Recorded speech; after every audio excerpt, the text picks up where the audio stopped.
Raymond Moratalla defeats Andy Cruz by majority decision in a highly competitive fight. And January 31st is shaping up to be the night of champions with a lot of great fights. Headlined by Shakur Stevenson versus Teofimo Lopez, live at the Mecca, Madison Square Garden. You know what time it is. This is the Parry. Let's get to it. I know you won't swing, but this is the Parry. This is the Parry. Hook it and uppercut is getting scary. It's getting scary. Treasure the truth or risk getting buried. Risk getting I'm on a killed. mission, you hear me? Yeah, this is the Parry. This is They the got Parry. the green light if we say go. Go. Young Tyson, wake him up with the BK flow. You know. Loading up late rounds, this is TKO. Peace. This is Bomani UFG hitting y'all with another quick jab off the Parry. First, let me remind y'all to go ahead and jab that like button, uppercut that subscribe button, lead hook that share button, and throw a combination at the notification bell so you can stay updated when we drop new content. Last night, this past Saturday, we had Raymond Muratalla versus Andy Cruz. On the undercard, you had light heavyweights Khalil Cole, who defeated Jesse Hart by majority decision in a pretty underwhelming fight. It was kind of a snooze fest, and Khalil Cole didn't look his best. I mean, the amateur standout didn't really put on a great performance against the veteran Jesse Hart. Also, you had Israel Madrimov, who made his return to the ring after losses to the pound-for-pound best fighter in the world, Terrence Crawford, the newly retired Terrence Crawford, and Virgil Ortiz. He fought a fairly unknown Dominican fighter named Luis David Salazar, winning by unanimous decision, but didn't really look impressive. Apparently, he had some injuries and caught a case of pneumonia and all this type of thing. But yeah, he didn't look his best, so we'll see how he look in his next fight. On the undercard, you also had two upcoming prospects. You had Zaquin Moses, the cousin of Shakur Stevenson, and also Amari Jones, both winning by unanimous decision.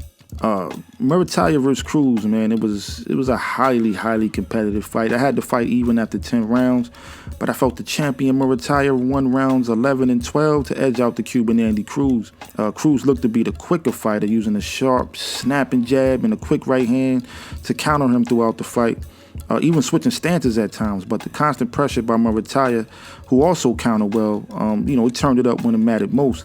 I scored the fight 7-5 favoring the champion Muratalla, but the crazy lopsided scorecard by Tim Cheatham, emphasis on cheat, was absolutely egregious.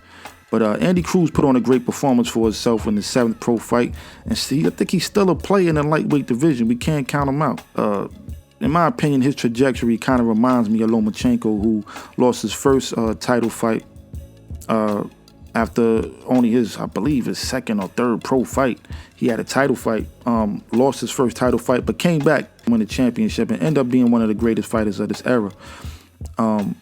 I see great futures for Muratalla and Cruz, both with some great fights ahead of them. I mean, the lightweight division is stacking up.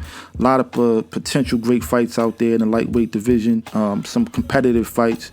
Shakur Stevenson, who was in the house supporting his cousin Zaquin, he said in the interview ringside that after he fights Teofimo at 140, he plans to continue his campaign at lightweight. Other champions at 135, other than Moratalla, you also got Abdullah Mason. The ring and the WBA belts are vacant. The WBA formerly held by Javante Tank Davis. Some other fighters in the division, of course, you still got Andy Cruz, you got Floyd Schofield, Joe Cordina, William Zepeda, Sam Noakes, who lost in his title fight against Abdullah Mason, but still who I believe to be a player in the division. And of course, you got the Puerto Rican Javier Herrera. So the lightweight division is shaping up to be highly competitive. Let's see what happens after the Shakur Stevenson versus Teofimo Lopez fight. There's a lot of big fights in that division, and it's going to be one king. So we'll see what happens at 135 pounds. Now listen up. January 31st is shaping up to be one of the biggest nights of boxing that I can remember. Kicking it off, you got the young Puerto Rican phenom Xander Zayas, who's 22-0 with 13 knockouts, going up against the 17-1 with 9 KOs of Abbas Barral in the WBA-WBO unification title fight at 154 pounds.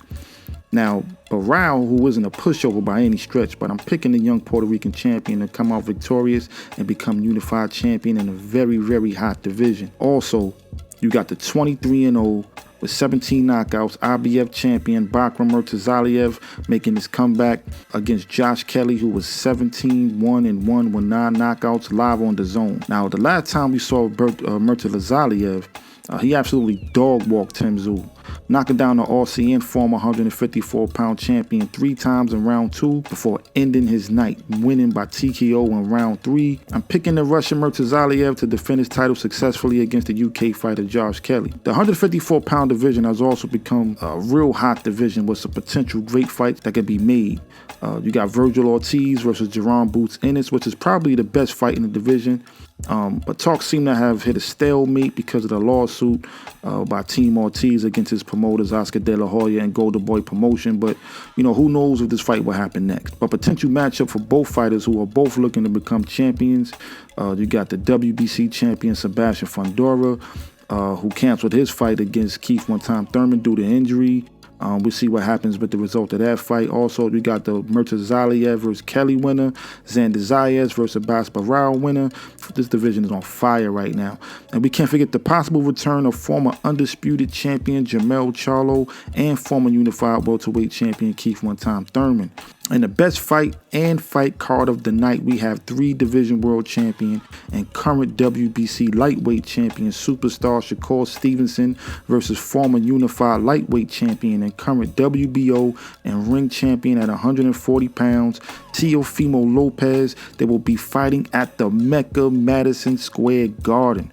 I mean, the undercard is on fire. The undercard features the former heavyweight standout Jarrell Miller versus Kingsley Bay. You got the WBC middleweight champion Carlos Adames, who fought Hamza Shiraz to withdraw in this last fight. He'll be fighting Austin Ammo Williams. Also, you got former WBO lightweight champion, one of my favorite fighters, Keyshawn the Businessman Davis versus Jermaine Ortiz. Now, Keyshawn is making his debut at 140, and he needs to make a statement by winning impressively in this fight. After missing weight and being stripped of his title against Edwin De Los Santos last time out when he had his hometown fight and all that controversy we ain't getting into, he needs to come out and win impressively and get his name back on fire like it was before all that happened. Also, you got the Brooklyn native Bruce Shushu Harrington. He's facing Carlos Castro. But then you got the main event. Shakur versus Teofimo is absolutely the best matchup of the year so far. This is the biggest fight in both of their careers. Shakur is moving up, trying to become a 4th division world champion. And Teo was just out to prove that he's undoubtedly one of the best fighters in the world by defeating who many people say is probably the most skilled and special fighter in the sport, that being Shakur Stevenson. As a boxing fan, 2026 is starting off with fireworks, with plenty of great fights and great matchups. And the Parry, we here for it, man. But let me go ahead and remind y'all to go ahead and jab that like button, uppercut that subscribe button, lead hook that share button, and throw a combination at the notification bell so you can stay updated when we drop new content. And my name is Bomani UFG. This is the Parry, where we don't pull and duck no punches. And the Parry is fundamental to boxing. You know what it is. Until next time, we out. Peace. Actually, now we're going to show you how to catch the jab. Actually, in boxing, it's called parrying.